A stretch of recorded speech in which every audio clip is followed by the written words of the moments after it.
In the last episode, we covered what someone means when they use the terms PvP or GBL. We also touched on the 4 different leagues you can battle in with their different CP or combat power requirements for each one.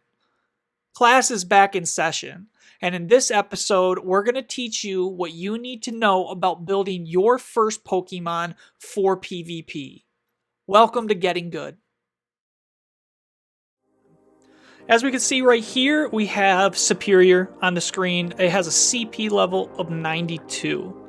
Now, when you build a Pokemon, you are going to be utilizing 3 in-game resources that you collect as you play the game by catching Pokemon. The first one is going to be Stardust. This is kind of like your currency within the game.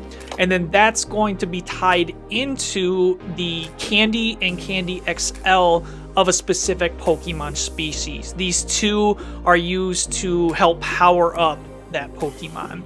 So if we were to go to the power up button, which is in the middle of the screen here, is going to give you an indicator of how much Stardust and how much Candy is required to power up a Pokemon. So every time you hit the plus button here, you power up a Pokemon's level. A Pokemon can only go to a maximum level of 50, and every time you power up this Pokemon, you power up half a level. So every time I click on this, I can go from 10.5 to 11, 11.5, 12, and so on, all the way up to level 50. Now you utilize normal candy, this case it's Snivy candy, when you go all the way up to level 40. As soon as you get over level 40 and go to 40 and a half, 41, 41 and a half, going up to level 50, you see I'm starting to utilize XL candy. Now these are rare types of candy. They're harder resources to obtain every time you catch a Pokemon. Those are required to bring your Pokemon up to its maximum power level or combat level. And as we could see here, this will max out at a CP of 2352.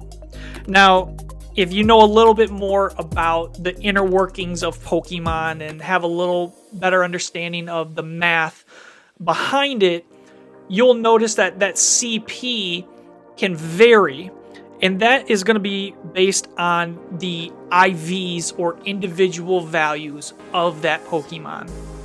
Again, what I pulled up here was the bottom right icon. If I pushed on that, it pulls up this window and I can hit the appraise button here.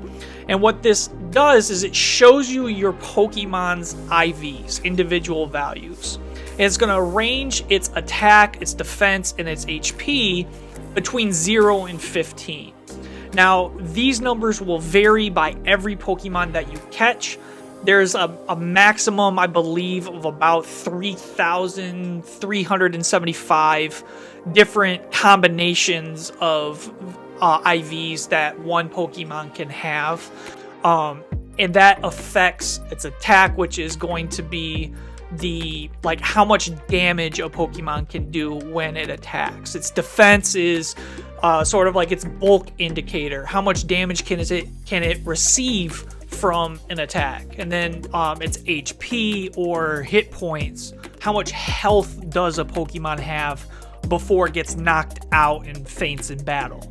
All this determines a Pokemon's rank, which means how good of a stat output is it within the possible combinations of its IVs.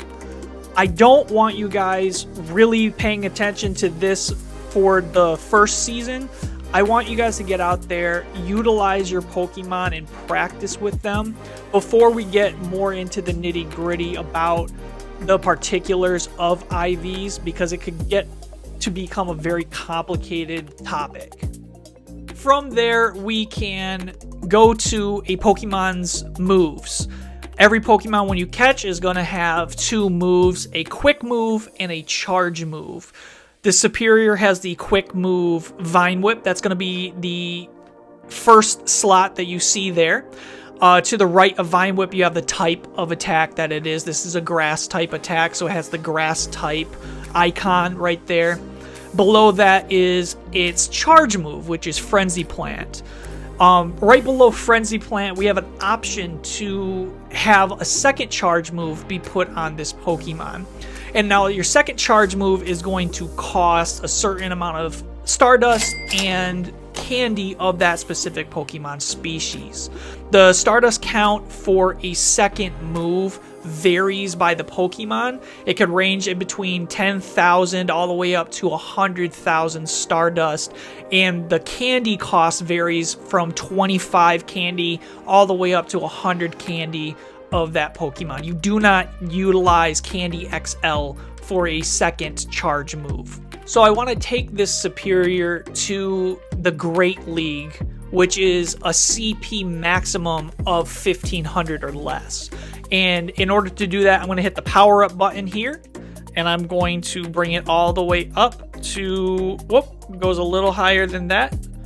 Looks like 1486 is going to be the maximum CP that this Pokemon is going to be able to get, because if I power it up, that extra half level is going to be above the Great League limit of 1500, and I would like to use it for that league, so we're going to pop it down 1486. If I were to hit the power up button, it's going to cost me 75,600 Stardust and 82 Snivy candy in order to power it up.